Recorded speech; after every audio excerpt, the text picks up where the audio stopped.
নির্বাচনের ক্ষেত্রে এক্ষেত্রে একটু ক্লিয়ার ধারণা, প্রধানমন্ত্রী পদটা কিন্তু নির্বাচন হয় না। প্রধানমন্ত্রী হচ্ছে মেজরিটি পার্টি, মানে যিনি নেতা হবেন তাকেও প্রধানমন্ত্রী করা যেতে পারে, এবং মেজরিটি পার্টি যদি ডিসাইড করে উনি ছাড়া আরেকজন হবেন সেটাও হইতে পারে।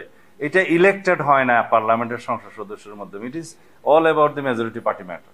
আমাদের প্রস্তাব যেটা, এটা হচ্ছে যে not more than 2 consecutive terms, অর্থাৎ পর পর দুইবারের বেশি কেউ একজন প্রধানমন্ত্রী থাকতে পারবেন না। তার মানে দাঁড়াচ্ছে যদি দুইবারের পর একবার গ্যাপ হয়, তার পরবর্তীকালে যদি জনগণ নির্বাচন করে সেই পার্টিকে মেজরিটি পার্টি হিসাবে, সেই পার্টি যদি ডিসাইড করে তাহলে সেই একই ব্যক্তি প্রধানমন্ত্রী হতেও পারেন। কিন্তু কথা হচ্ছে যে কেন ধরে নিচ্ছেন যে সেম লিডার বা সেম ব্যক্তি বারবার হবেন? আমরা তো এখানে অপশনটা রাখতে চাই যে বাধ্যবাধকতা করা যাবে না। যেমন একজন ব্যক্তি যে তৃতীয়বার আবার এসে প্রধানমন্ত্রী হতে পারবেন না এক টার্মের পরে, সেই বিষয়ে কোনো বাধ্যবাধকতা করা যাবে না। হতে পারবেন, নাও হলে সেটা সেই পার্টির বিষয় থাকবে। এটা ডেমোক্রেটিক প্র্যাকটিস।